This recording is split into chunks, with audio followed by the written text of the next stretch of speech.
આજે આપણે બનાવીશું રજવાડી ખીચડી.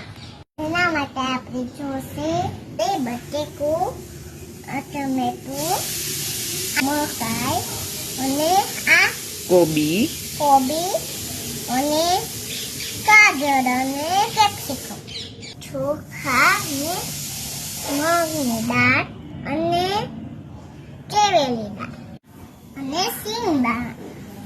આપણે એના માટે તલ પાવા તેલ મૂકીશું. તેલ આવી જાય એટલે લાઈ જીરો ને લીમડો નાખી વઘાર કરી દઈશું. લાઈ જીરું ને લીમડો નાખીશું. હવે આપણે બધું વેજીટેબલ નાખીશું. હવે આપણે હિંગ નાખીશું.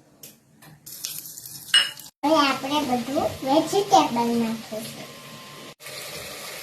વેજીટેબલને સાતડવા દઈશું. 1 ચમચી હળદર નાખીશું. સ્વાદ પ્રમાણે મીઠું, 2 ચમચી જીરું, 1 ચમચી ચટણી, અડધી ચમચી ગરમ મસાલો, 1 ચમચી ખાંડ.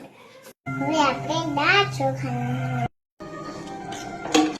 2 ગ્લાસ પાણી નાખીશું.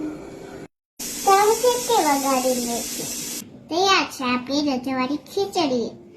હવે આપણે ધાણા અને સેવ નાખી ગાર્નિશ કરી લઈશું.